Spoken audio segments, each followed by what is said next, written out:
ನಮಸ್ಕಾರ ಸ್ನೇಹಿತರೆ, 2022ರಲ್ಲಿ ಒಂದು ಬೆಂಗಳೂರಿನ ಮ್ಯಾರಿಡ್ ಕಪಲ್ ದುಬೈಗೆ ವೆಕೇಶನ್ಗೆ ಬಂದರು. ವೆಕೇಶನ್ಗೆ ಬಂದಾದ್ಮೇಲೆ ಆ ಒಂದು ದಿನದ ಅವರ ಸ್ಮಾರ್ಟ್ ಮೈಂಡ್ ಸೆಟ್ಟಲ್ಲಿ ದುಬೈನ 1 BHK ಪ್ರಾಪರ್ಟಿ ಬೈ ಮಾಡುತ್ತಾರೆ. ಅದರ ಬೆಲೆ 2.5 crores. ಅವರು ಅದನ್ನು 40% ಡ್ಯೂರಿಂಗ್ ಕನ್ಸ್ಟ್ರಕ್ಷನ್ 2 years ಟೈಮ್ ತೆಗೆದು ಪೇಮೆಂಟ್ ಮಾಡ್ತಾರೆ. ಮತ್ತೆ ಉಳಿದ 60% ನಾನು ಅವರಿಗೆ ಮಾರ್ಗೇಜ್ ಮಾಡಿಕೊಟ್ಟೆ.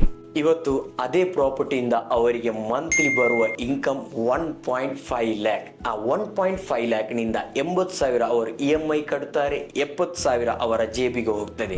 ಅಂದರೆ ಪ್ರತಿ ವರ್ಷ ಅವರು 8 ಲಕ್ಷ EMI ಪೇ ಮಾಡಿ ಆದ ಮೇಲೆ ಅವರ ಜೇಬಿಗೆ ಹೋಗ್ತಾ ಇದೆ. ಅದು ಮಾತ್ರ ಅಲ್ಲ, ಪ್ರಾಪರ್ಟಿ ವ್ಯಾಲ್ಯೂ ಪ್ರತಿ ವರ್ಷ ಕ್ಯಾಪಿಟಲ್ ಅಪ್ರಿಸಿಯೇಷನ್ ಆಗ್ತಾ ಇದೆ.